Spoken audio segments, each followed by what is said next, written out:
It was a busy Friday night at Echelon, the most exclusive fine dining restaurant in New York City. Waitstaff hurried through the dining room, their polished black shoes clicking against the marble floor. The air was fragrant with hints of truffle, seared steak, and an undercurrent of vintage wine. Tessa Monroe, a waitress working her usual double shift, adjusted her black tie and balanced a tray of crystal glasses with practiced precision. Tessa's skin, deep brown and radiant under the dim restaurant lighting, set her apart in a space often dominated by faces that didn't look like hers. Her natural curls were neatly tied back, and her uniform was immaculate. The diners barely noticed her presence. To most, she was invisible, just another face in a sea of workers designed to blend into the opulence around them. Yet, Tessa's sharp eyes missed nothing, not the sly glances, the ostentatious laughter, nor the subtle power plays happening across the room. She had learned long ago to read people like open books, a skill honed by years of survival in a world that often tried to ignore her existence.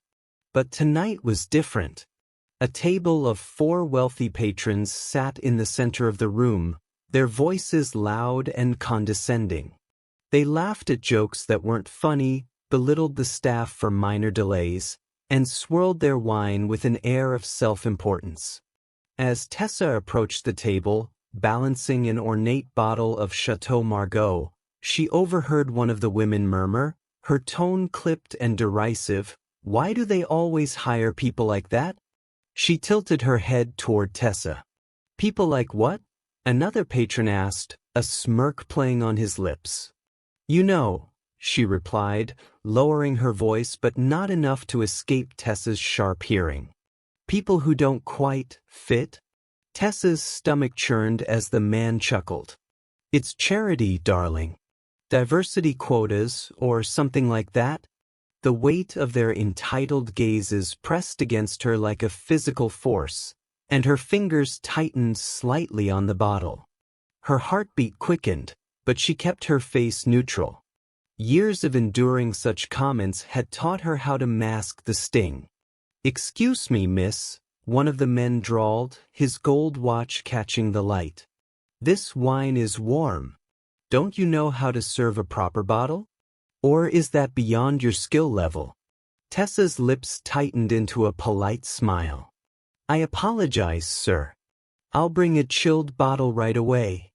As she turned to leave, the woman added, loud enough for Tessa to hear, "Honestly, standards are slipping.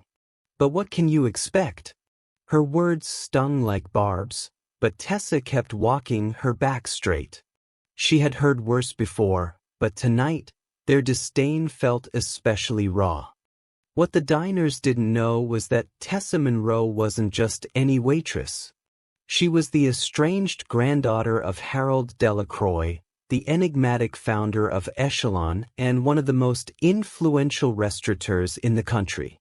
Harold had built his empire from nothing, and his success was a point of pride in the Delacroix family. But Tessa's mother, Rachel, had walked away from that world years ago, choosing love over luxury. Rachel had married a man Harold disapproved of, a kind, hard-working mechanic named Marcus Monroe. The union caused a rift that never healed, and Harold had cut Rachel out of his life entirely. Tessa grew up knowing only stories of her grandfather, painted in hues of both awe and resentment. Her mother had instilled in her a sense of pride, teaching her that worth wasn't defined by wealth but by integrity. Yet, deep down, Tessa always wondered what it would have been like to be part of that world. When her parents passed away in a car accident 3 years ago, Tessa's world collapsed. Struggling to make ends meet, she'd taken a job at Echelon without revealing her lineage. She wanted to see the empire her grandfather had built, to understand the legacy she'd been kept away from. But she also wanted to prove she could survive on her own terms. Later that evening, after the dinner rush had slowed, Tessa found herself cleaning up near the bar. The wealthy patrons from earlier were still lingering, their laughter louder now, fueled by an excess of wine. As Tessa reached for an empty glass, one of the men, the same who had insulted her earlier, grabbed her wrist. "Hey," he slurred, "why don't you join us for a drink? Lighten up a little?" Tessa pulled her hand back gently but firmly. "I'm working, sir." "Working?" he mocked, leaning closer. "Come on, it's just a drink." "What? You think you're too good for us?" Before she could respond, the restaurant's manager intervened. "Is there a problem here?" he asked, his voice calm but firm.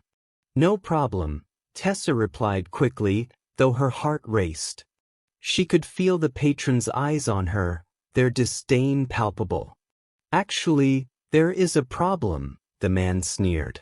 "Your staff needs a lesson in hospitality. Maybe if you paid them more, they'd have better attitudes." The manager's jaw tightened, but he said nothing.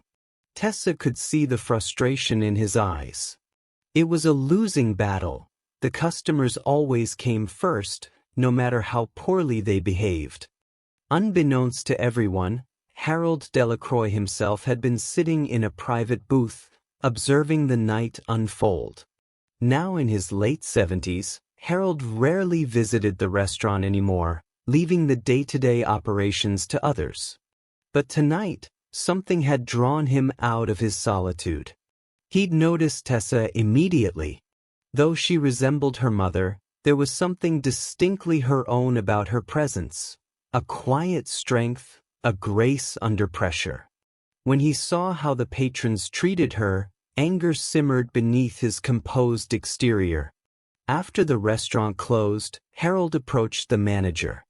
"I want to speak to the young woman who served table 12 tonight," he said. The manager hesitated. "Sir, is there a problem?" "No," Harold replied. "Just bring her to my office." When Harold summoned Tessa to his office, her heart pounded. The man behind the desk was everything she had imagined. Sharp blue eyes that seemed to pierce through her, silver hair neatly combed, and an air of authority that filled the room. "Do you know who I am?" Harold asked, his voice steady but probing. "Yes," Tessa replied, her voice barely above a whisper. A mix of emotions churned within her, resentment for his abandonment of her mother, curiosity about the man who had built an empire, and a flicker of hope that perhaps he had changed. Harold studied her in silence for a moment. "You're Rachel's daughter." Tessa's breath hitched. Hearing her mother's name from his lips felt like a wound reopening. "I am." Harold's gaze softened slightly, though his tone remained firm. "Why are you working here?" "Because I needed a job," Tessa replied, her voice steadying. "And because I wanted to see this place for myself." His eyes narrowed, and for a brief moment, Tessa thought she saw regret flicker in his expression. "Your mother was strong-willed," he said finally. "It seems you take after her." As Tessa left the office, Harold leaned back in his chair, his mind drifting to the past. Rachel's laughter echoed in his memories, her fiery defiance a stark contrast to the structured life he had built. He had disapproved of her choice to marry Marcus, a mechanic with no wealth or connections, but in hindsight he wondered if it was his own pride that had driven them apart. The years of silence between them had left a hollow ache he didn't know how to fill. Now, seeing Tessa, he felt an odd mix of pride and shame. She was a reminder of all he had lost, and perhaps a chance to make things right. Harold, moved by the strength and dignity he'd witnessed, decided it was time to right the wrongs of the past. He offered Tessa a position not as a waitress, but as part of the restaurant's leadership team. "You have potential," he said. "And if you're anything like your mother, you'll bring something to this business that it's been lacking for a long time, heart." Though hesitant, Tessa accepted. Her first days in her new role were nothing short of grueling. The existing staff, particularly the upper management, viewed her as an interloper. Whispers followed her through the halls. "She's just a waitress," some muttered. Others speculated she'd manipulated her way into the position. Even those who didn't voice their doubts treated her with a thinly veiled condescension. One evening, during a staff meeting, a senior manager openly challenged her. "What makes you think you can lead this team?" he asked, his tone dripping with skepticism. Tessa met his gaze, her voice calm but firm. "Because I've been on the other side. I know what it's like to work long hours, to feel unseen and undervalued. And I know we can do better, together." She didn't just talk. Tessa spent hours learning every aspect of the business, from the kitchen to the accounts. She sought out the opinions of line cooks, dishwashers, and servers, valuing their input and implementing their suggestions. Slowly but surely, her actions began to speak louder than the doubts surrounding her. The challenges were relentless. When a rival restaurant poached several key staff members, Tessa stayed late into the night, helping to train new hires herself.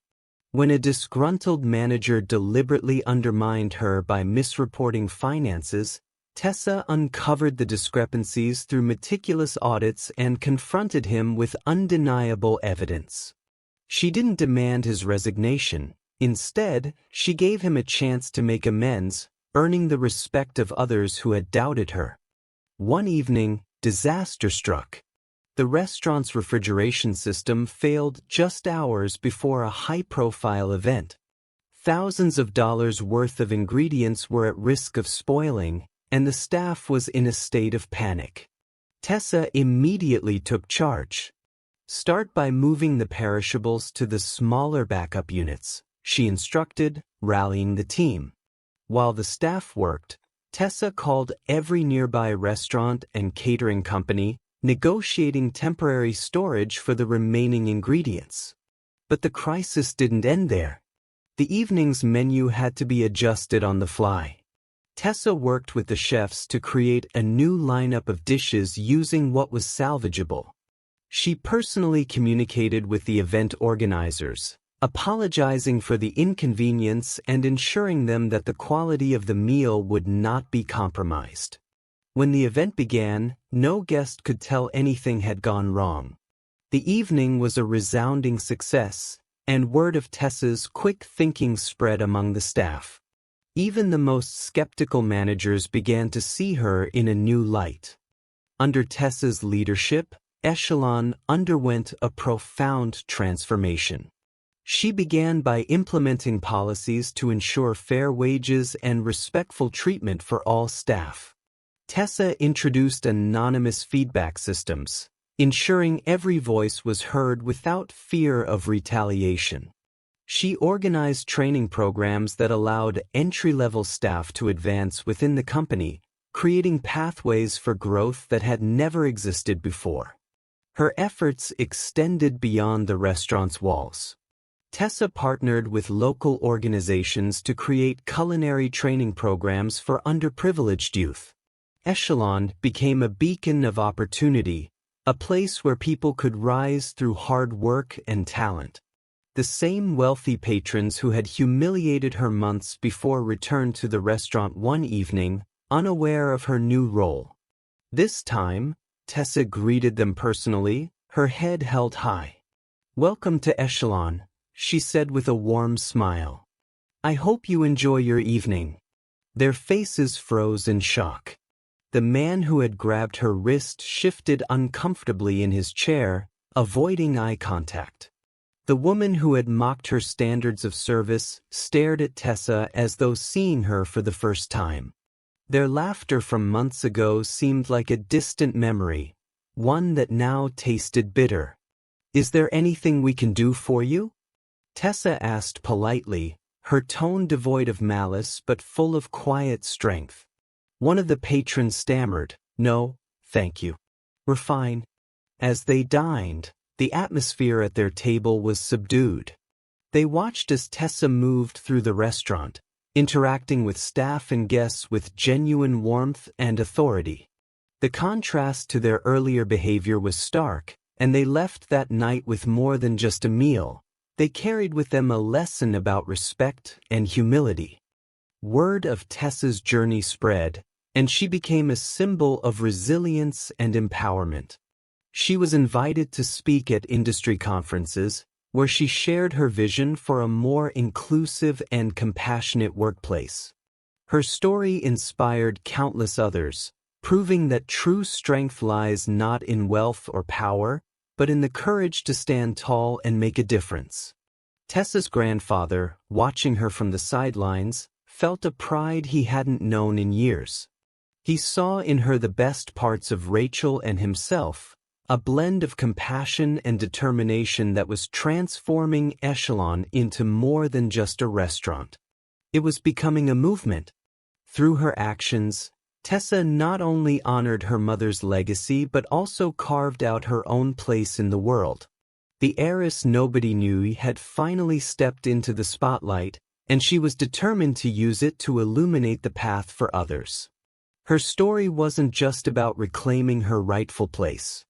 It was about creating a future where everyone had the chance to shine.